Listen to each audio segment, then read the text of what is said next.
메리 크리스마스, 메리 크리스마스. 기쁜 성탄입니다. 우리가 성탄을 맞이하면 항상 궁금한 게 도대체 성탄은 언제부터 시작되었을까? 궁금하죠? 아, 예수님께서 승천하시고 초대교회 초기 300년 동안은 성탄절이 없었습니다. 대신 교회의 관심은 십자가와 부활, 그리고 승천, 재림, 여기에 더 많은 관심을 가졌죠. 그러면서 시간이 지나면서 예수님의 인성에 관심을 갖게 됩니다. 예수님은 완전한 사람, 완전한 하나님이라고 하는 것이 첫 번째 교회 회의에서 결정이 됐죠. 왜냐하면 이제 이단들이 아니 사람이 어떻게 하나님의 아들이냐 이런 많은 이단 사이비들이 등장해서 안 되겠다. 예수님이 누구신지 분명하게 정해야겠다. 그래서 그때부터 이 성육신에 대한 그런 심오한 의미를 바라보게 되고 그것에 대해 눈을 뜨게 시작하죠. 그리고 나서 이제 4세기 시작될 때에 처음 성탄절은 1월 6일, 7일 날 지켰다는 기록이 파피루스에 남아있다고 합니다. 그런데 그때 그러다가 12월 25일로 이렇게 바꾸게 되었는데 바꾸게 된 가장 결정적인 이유는 그때가 태양신을 섬기는 이교도들의 축제이었기 때문이죠. 그래서 서기 336년에 예수님의 탄생을 12월 25일로 정하게 되고 그 이후에 이제 교부라고 하면 예수님의 제자들을 사도라고 그러죠. 사도의 제자를 속사도라 합니다. 이 속사도의 제자를 교부라고 해요. 그 교부 가운데에 크리소스돔이라고 하는 교부가 있는데 그때에 이제 확정을 지쳐. 그러면 왜 12월 25일로 정했느냐? 단순히 이교도들, 저 태양신 섬기는 그러한 이교도들의 축제일이라 정했느냐? 그게 아니고 세 가지 근거가 있습니다. 첫 번째 근거는 무엇이냐면 예수님께서 마리아를 통해 임신할 때에 천사가 와서 수태고지를 하죠. 내가 이제 임신하게 될 것이다. 성령으로 잉태되게 될 것이다. 그때의 시기를 3월쯤으로 생각을 합니다. 3월. 이제 종교 학자들이 이제 그때 절기들을 계산을 해서 보니까 한 3월쯤이다. 그래서 그때로부터 이제 10개월 후 하면 12월쯤 되겠죠. 두 번째로는 요한이 5월 14일 날 태어났다고 해요. 세례 요한이요. 그런데 세례 요한과 예수님은 얼마 차이가 있죠? 6개월의 차이가 있죠. 그래서 그때를 계산해 보면 12월 그쯤 될 것이다. 그리고 또 한 가지 세 번째 근거는 무엇이냐면 예수님께서 이제 베들레헴에 태어나셨을 때 첫 번째 경배한 사람들이 목자들이죠. 그리고 찾아온 사람들이 누구냐면 저 동방에서 온 바벨론 땅이죠. 지금 이란, 페르시아 땅에서 온 동방 박사들이죠. 동방 박사들이 어떻게 메시아가 태어난지 알았느냐? 이 하늘의 별 가운데 아주 특별한 일이 있었다는 거예요. 천체에 엄청난 변화가 있었다는 거예요. 그러니까 이전에 이 이스라엘 백성들이 포로로 끌려갔을 때에 아마 전에 들었겠죠? 그런 것을 이 페르시아 천문학자들, 동방 박사들이 발견하고 저 예전에 그 유대인들을 포로로 잡아왔을 때 그 사람들이 얘기하던 그 현상이 이 하늘의 별 가운데에 나타났구나. 그래서 그들이 그걸 알고 예루살렘에 찾아온 것이죠. 그래서 그걸 기반으로 해서 이제 역사적 여러 가지 기록이 남아 있겠죠. 그것을 찾아보고 또 현대의 슈퍼컴퓨터를 돌려서 계산해 보니까 요때에 목성에서 엄청난 변화가 있었대요. 우리가 이제 해가 잠시 멈추고 거꾸로 돌아간 적이 있었죠? 그것도 슈퍼컴퓨터로 계산을 해서 찾아냈다고 합니다. 이 세 가지 근거를 들어서 예수님이 12월 정확히 25일은 아니지만 그쯤에서 오셨겠구나. 그래서 12월 25일로 그렇게 정한 것이죠. 그런데 우리는 뭐 사실 12월 25일이든 뭐 1월 6일이든 큰 차이가 없습니다. 중요한 것은 하나님이 이 땅에 사람으로 오셨다는 것, 이게 중요한 것이죠. 여기에 더 이것을 중요하게 여겨야지, 뭐 11월이다, 12월이다, 날짜가 중요한 게 아니라는 것입니다. 그러면 또 하나 궁금한 게 뭐냐면, 이단들은 성탄을 어떻게 보낼까? 왜 그래요? 그들도 다 뭐 하나님, 뭐 메시아, 뭐 예수 다 따지잖아요. 그리고 그들 테스트도 우리가 똑같이 사용하는 성경을 사용합니다. 그래서 보니까 이 통일교 문선명 한학자 이제 교주들이죠. 당연히 뭐 여기는 예수님 탄생을 축하할 리가 없겠죠. 특별히 통일교는 예수님은 실패한 메시아 이렇게 생각을 해요. 왜냐하면 나무에서 죽었기 때문에. 우리 구약에서 나무에 달린 자는 어떤 자예요? 저주받은 자죠. 그렇기 때문에 이 예수는 실패한 메시아고 진짜 메시아는 바로 문선명이다. 그래서 이 통일교에서는 1월 6일 날, 이날이 생일이에요. 문선명 생일. 그날을 성탄절처럼 지킵니다. 그리고 사회적 물의를 많이 일으켰던 JMS 정명석, 여기는 3월 16일을 성탄절처럼 지내고, 그리고 박태선을 통해서 생겨난 종교 천부교죠. 천부교는 박태선 생일인 11월 22일 날. 그리고 이제 강력한 강적들이죠. 우리 하나님의 교회 안사롱 증인회죠.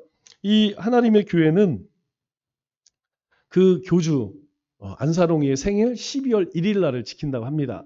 그러면 신천지는 언제 지낼까요?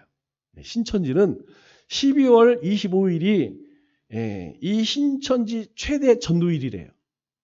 이때 우리가 나가서 추수를 하자. 저 어리석은 기성 이제 우리죠. 교회를 우리가 제대로 가르치자. 그래서 신천지는 이날 대대적으로 전도하러 나간다고 합니다.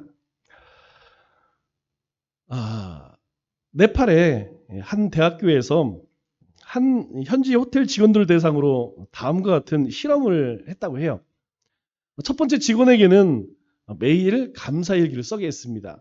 두 번째 직원에게는 업무일지를 쓰게 했어요.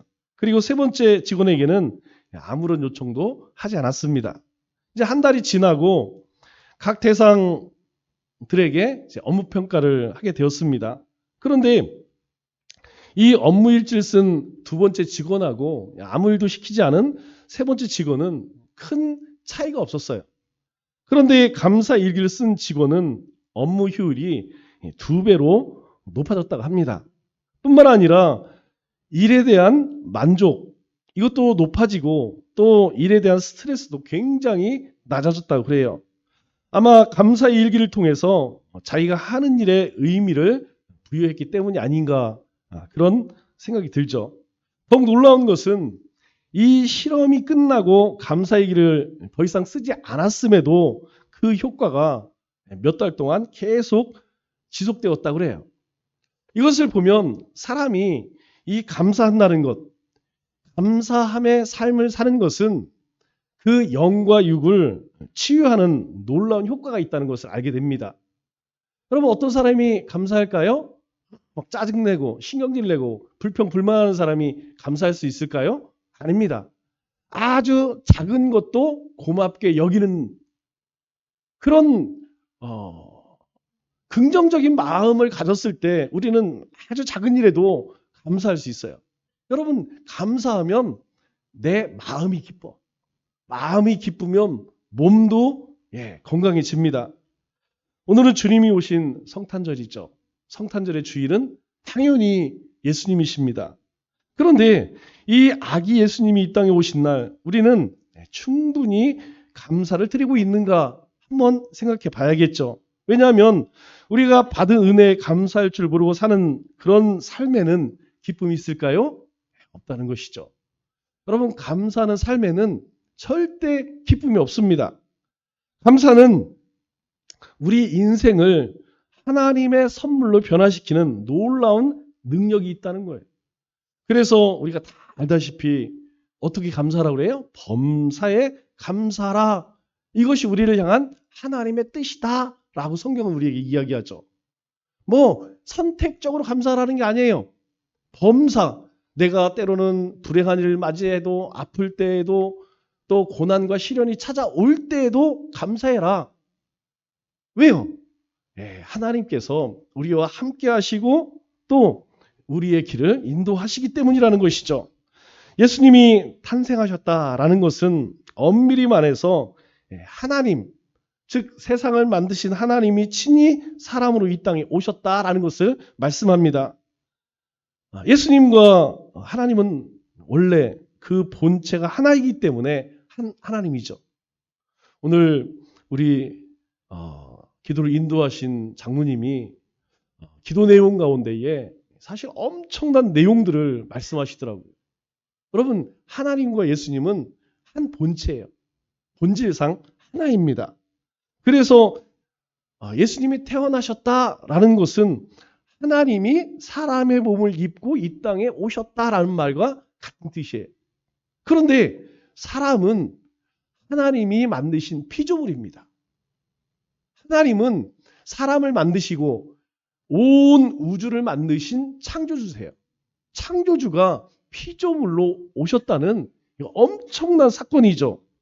그래서 예수님의 성육신은 사실 우리의 모든 지식과 지혜를 다 모아도 이 신비로운 일을 알 수 있느냐?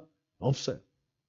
반드시 하나님의 영이 임한 사람, 하나님의 성령이 있는 사람만 이 사실을 알고 깨닫고 찬양합니다. 이 말의 의미는 하나님을 모르는 성령이 없는 사람, 즉 예수님을 알지 못하는 사람은 이거 아무리 설명해도 이해가 되지 않아요. 받아들일 수가 없습니다. 여전히 세상은 진화로, 제가 어제 잠깐 그 TV를 보니까 우주에 대해서 이렇게 나오는 프로그램이 있는데 정말 이 우주가요 어마어마합니다. 우리가 상상할 수 없는, 우리가 있는 이 지구가 있는 은하계만 해도 별이 그냥 다 셀 수 없어 대략적으로 세보면 4천억 개 돼. 여러분, 별이 4천억 개가 아니고 태양계와 같은 행성이 있죠? 태양계 주변에는 태양을 중심으로 있잖아요. 이렇게 별들이 수금지, 여복도, 천해미 이게 있잖아요. 이런 곳이 4천억 개가 있대. 그런데 안드로메다는 이 지구, 이 우리가 있는 은하의 10배. 그런데 이런 것이 1조 개 정도 모이면 은하 단위랍니다. 그런 것이 지금까지 파악된 것만 해도 16경이래. 16경. 뭐 이거 셀 수가 없죠. 지금까지 인류가 이제 허블 만환경이나 뭐 이렇게 확인한 것만, 본 것만.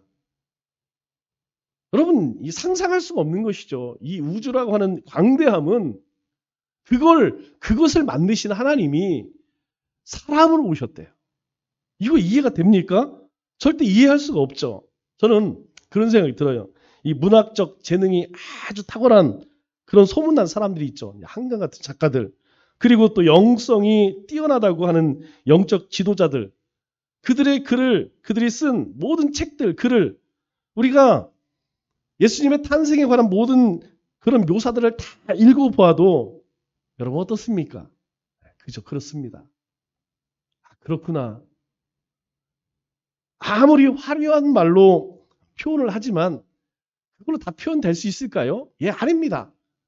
우리가 그런 책들을 아무리 읽어보아도 뭔가 부족해요.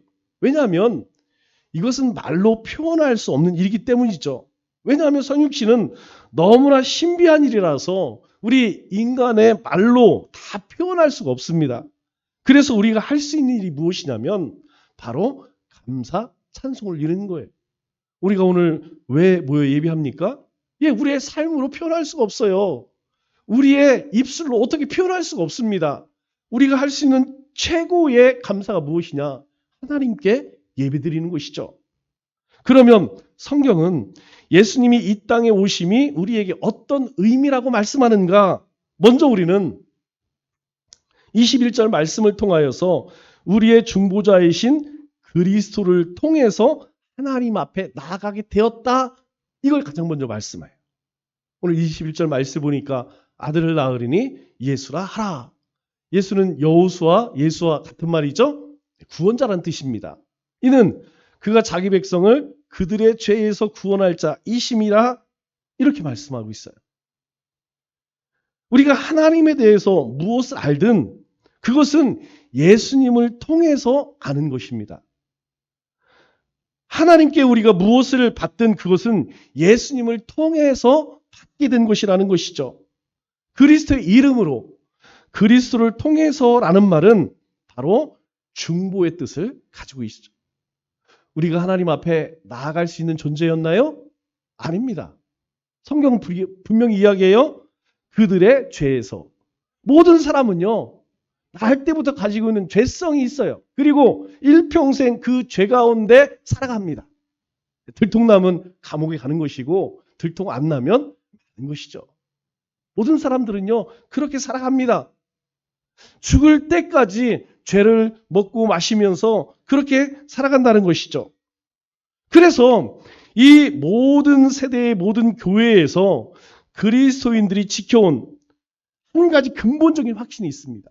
그게 무엇이냐면 인간은 오직 예수 그리스도를 통해서만 하나님을 알고 하나님께 갈 수 있다는 것이죠.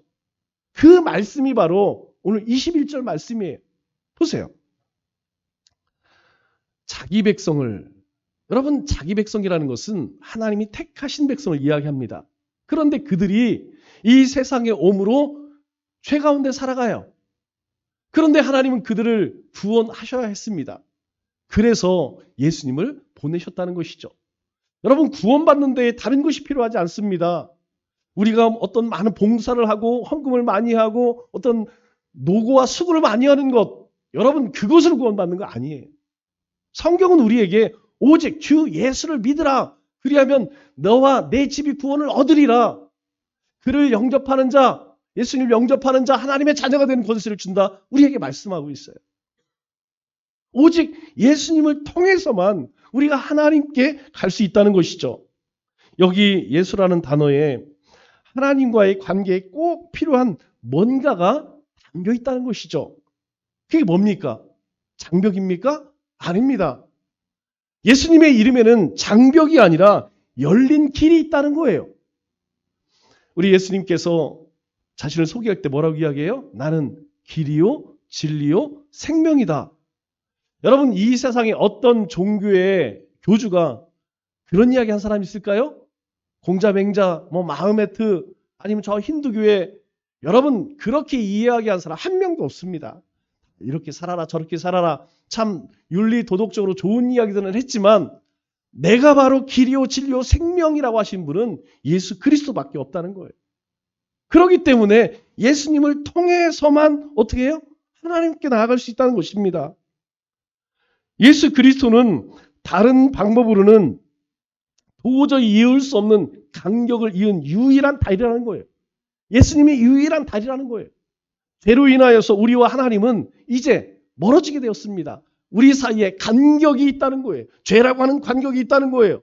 그래서 하나님께 나아갈 수 없는 그런 존재로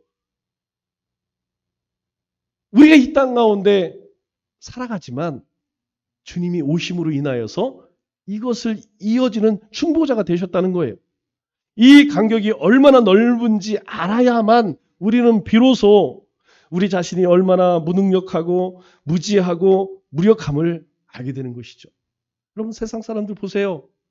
예, 이야기 또 말하는 거 보면요. 모르는 게 없어요. 못하는 게 없습니다.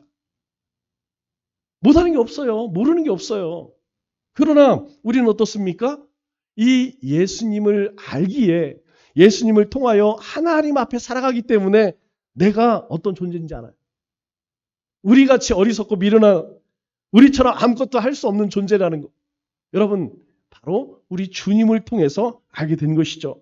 그래서 예수 그리스도가 우리의 삶에 없어서는 안 된다는 그 필요함을 인정할 수밖에 없는 것이죠. 이게 성탄의 축복입니다. 그러면 나는 예수 그리스도를 통해서 매일매일 하나님 앞으로 나아가고 있는가? 아니면 나아가는 것이 아니고 오히려 더 물러가고 있는가? 우리는요, 이 예수님을 통하여서 날마다 만나야 돼요. 하나님을 만나고 하나님의 계획을 만나고 하나님의 이끄심을 만나고 하나님께서 들려주시는 음성을 들을 수 있어야 한다는 것이죠. 그리고 하나님이 원하시는 그런 삶을 따라 살아가는 거예요. 두 번째로 성경은 우리의 비밀이신 그리스도와 함께 한다고 말씀합니다.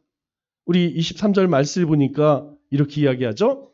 자, 처녀가 마리아가 아이를 낳을 것인데 그의 이름은 임마누엘이라 하리라 이렇게 이야기해요. 그의 이름을 예수라고 지으라고 하는데 그 이름의 뜻은 우리를 죄에서 구원할 자예요. 그런데 그분이 우리와 함께 하신다 이렇게 이야기합니다. 그래서 임마누엘이라고 하는 뜻이 뭐냐? 하나님이 우리와 함께 계시다 라는 뜻이에요. 여러분, 이 말의 의미는 우리는 예수님과 함께 죽었고 예수님과 함께 다시 살아난 존재라는 것입니다. 우리의 삶은 그리스도와 함께 숨겨져 있고 또 장차 그리스도와 함께 나타날 것이라는 거예요. 이렇듯 천국의 복은 여러분 무엇입니까? 세상에서 말하는 것처럼 많은 권세와 물질과 그리고 명예와 많이 소유하는 것입니까? 아니에요. 하늘의 복은 무엇이냐? 바로 그리스도와 함께 있게 되는 것, 주님과 함께 하는 것, 이 한 가지에 기대가 집중되는 것입니다. 임마누엘이란 말은 현재 우리가 이해하고 경험하고 있는 그 차원을 훌쩍 뛰어넘는다는 거예요. 이 말의 의미는 하나님과의 친밀한 인격적 교류를 이야기합니다. 다만 세상 사람들처럼 비나이다 그 앞에 가서 내가 당신한테 이러이러한 재물을 드리니까 나에게 복을 주십시오. 여러분, 이런 관계가 아니라는 거예요. 우리는 우리 주님을 통하여서 하나님과 인격적인 교제를 나눌 수 있다는 거예요. 우리의 공고한 마음을 내어놓고 우리의 삶의 질구를 내어놓고 하나님께서 우리에게 무엇을 말씀하시는지 그분과 함께 그 인격적 교제를 나눌 수 있다는 것이죠. 따라서 이것은 우리가 천국에서 그리스도와 함께 하나님과 함께 하기 전에 우리는 이 험하고 악한 세상에서 우리의 본분을 다해야 함을 말씀하시는 것이기도 해요. 우리가 주님과 함께 교제하는데 인격적인 교제를 하는데 여러분 우리가 어떻게 세상적인 가치를 쫓아갑니까? 세상 사람들처럼 왼쪽 오른쪽 무슨 파 나누어서 그렇게 싸우고 다투고 욕심과 욕망을 쫓아 살아갈 수 있나요? 그럴 수 없다는 것이죠. 주님이 우리와 함께 하시기 때문에 우리는 어떤 존재가 되었어요? 성전이라고 말합니다. 거룩한 성전이래요. 우리의 자신이 하나님이 머무는 전이다 이렇게 말씀하고 있어요. 그래서 우리는 지금 그리스도와 함께 사는 법을 배워야 한다는 것이죠. 보고 듣는 것으로 끝나는 것이 아니라 믿음으로 사는 법을 배워야 한다는 것이에요. 그리스도와 함께 있다는 것은 주님과 교제를 나누는 것입니다. 이 교제를 통해서 예수님께서 우리에게 행하신 구원의 아주 중요한 4가지 사건. 여러분 뭘까요?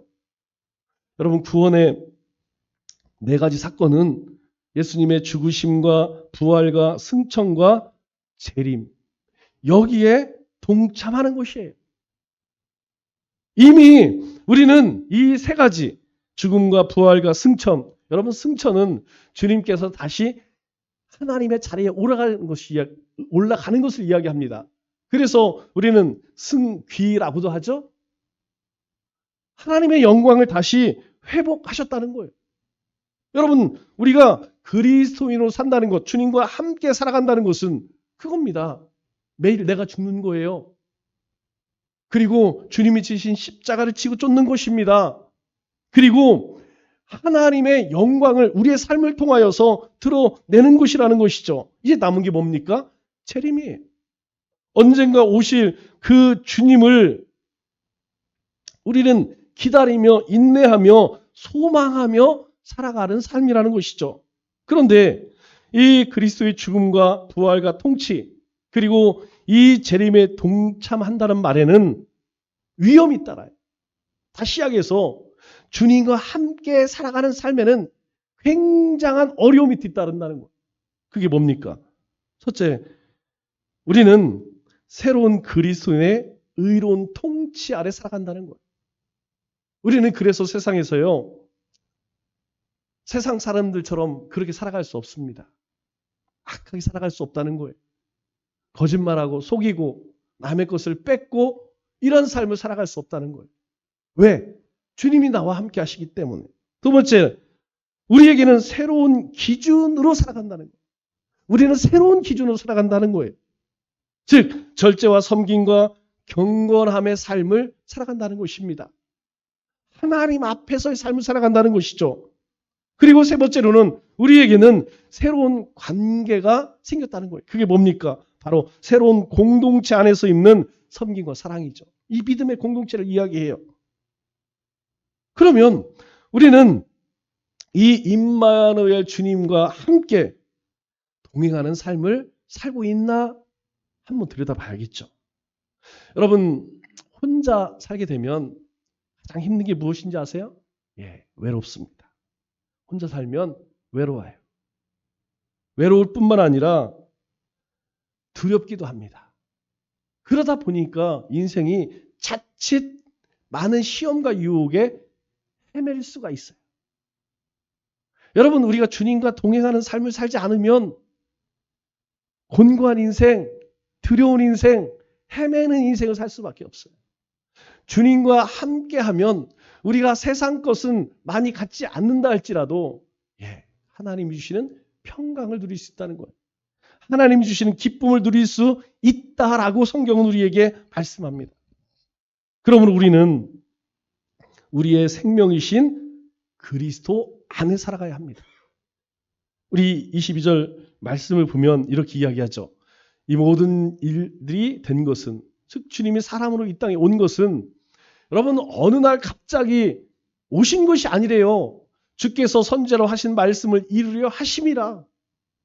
이미 많은 선제를 통하여서 예수님 오시기 전 600년, 700년, 800년 전에 예언하신 대로 오셨다는 것이죠. 이걸 뭐라고 이야기합니까? 언약의 성취라는 것이에요. 그러면 그 언약의 성취, 선지자들로 하신 말씀을 누가 이루십니까? 하나님이 이루시는 것이죠. 즉, 이 모든 일들이 어디에 속해 있느냐? 하나님의 섭리 가운데 있다는 것이죠. 하나님의 일하심 가운데에서 이러한 일들이 이루어지고 있다는 거예요. 가지는요, 나무에 연합되어 있습니다. 우리 팔다리는 우리 몸뚱아리에 연합되어 있죠. 성부, 성자, 성령님은 삼위일체 안에 연합되어 있습니다. 우리 그리스도인들 역시 예수님과 연합되었다는 것이에요. 하나라는 것이죠. 그리스도 안에 있다는 것은 주님께서 우리 내부에 계시고 또 안전하게 주님 안에 갇혀 있다. 그런 의미가 아니에요. 주님께 매여 있다. 이런 의미가 아닙니다. 앞서서 이야기한 것처럼 아주 친밀한 인격적 관계로 주님과 연합되어 있음을 우리에게 말씀하고 있는 것이죠. 그래서 이 주님과 연합되었다라는 것은 그리스도인의 정체성에 필수 불가결한 것이에요. 왜 그렇습니까? 이 연합이 없으면 그리스도인이 아니죠. 여러분, 우리는 어느 곳을 가든지 티가 나요. 어떤 티가 나느냐? 예수 냄새가 나. 예수 냄새가 나요. 우리는 세상 사람들처럼 우리 같이 죄 짓자. 우리가 나쁜 일 한번 해보자. 안 됩니다. 왜냐하면 우리는 예수님과 연합되어 있기 때문에. 이 예수님과 연합은 복음의 핵심이에요. 이 말의 의미는 주님을 내가 영접했다는 거예요. 주님을 받아들였다는 것입니다. 또 그리스도의 연합은 모든 종교를 통틀어서 오직 기독교에 있는 특성이에요. 여러분 다른 어떤 종교도 여러분 하나님과 신과 연합되었다. 여러분 그런 종교 없습니다. 그렇기 때문에 주님과 연합하게 주어지는 복이 있어요. 그 복이 무엇이냐? 바로 첫째가 신분의 변화입니다. 여러분 우리는 더 이상 죄의 종이 아니에요. 여러분 우리는 더 이상 망한 인생 아니라는 것이에요. 우리의 신분은 죄의 종에서 사단의 종에서 하나님의 거룩한 백성 되었다는 것입니다. 그래서 우리는 하나님을 뭐라고 부르죠? 아버지라고 부릅니다. 하나님 아버지.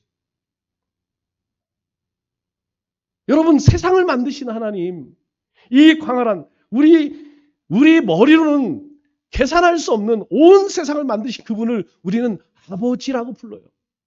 우리의 신분이 하나님의 자녀가 되었음을 의미하는 것이죠. 두 번째로 우리가 받은 두 번째 복이 무엇이냐면 생명의 복이에요. 여러분 그 생명이 무엇입니까? 사람은요 인생의 연수가 70이요 강건하면 80이라. 여러분 세월이 좋아져서 의술이 좋아져서 조금 더 살죠? 90 우리가 보지 않습니까? 80 넘으면요 이제 자기 두 발로 걷기 힘들어요. 80 중만 넘어가면 여지 없습니다. 아주 드물게 열에 한두 명 90 이렇게 사시는 분이 있지만 인생은요 어쩔 수 없습니다. 그런데요 우리 인생은 이 땅에서 유한한 인생이지만 하나님은 우리에게 영원한 생명을 주셨다는 거예요. 예수님이 이 땅에 오심으로 인하여서 우리는 영원한 생명을 얻었다는 거예요. 그래서 사나 죽으나 우리는 누구의 것입니까? 하나님의 것이에요.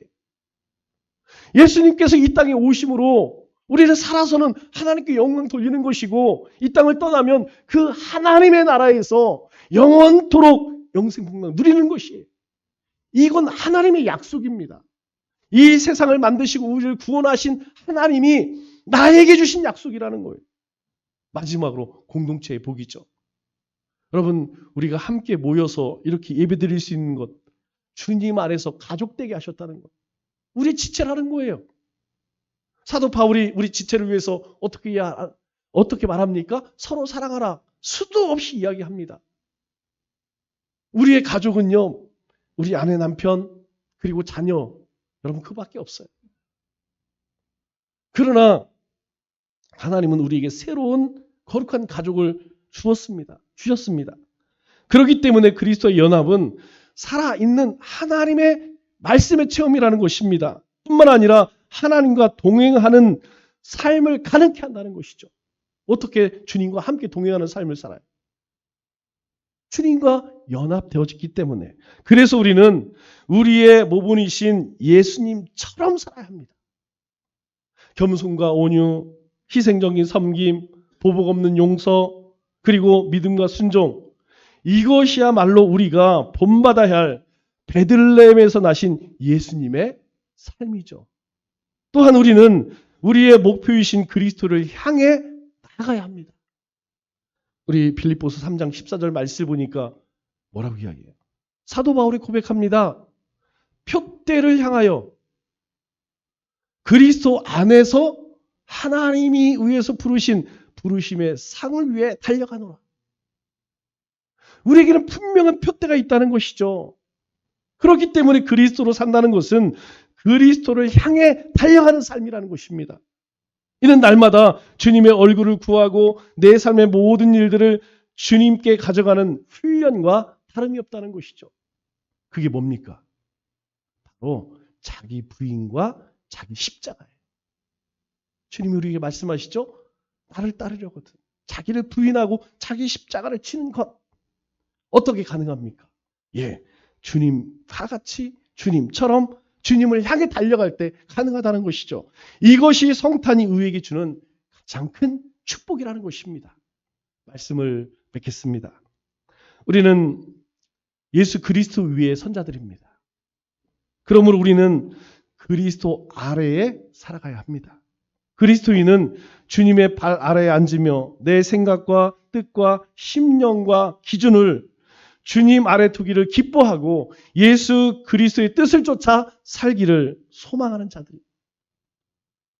이제 오늘 2024번째 성탄절을 맞이하여서 우리 일평생 예수 그리스도를 통해 그리스도와 함께 그리스도 안에서 그리스도처럼 살아가는 우리 믿음의 권속들 다 되시기를 주님의 이름으로 축원합니다.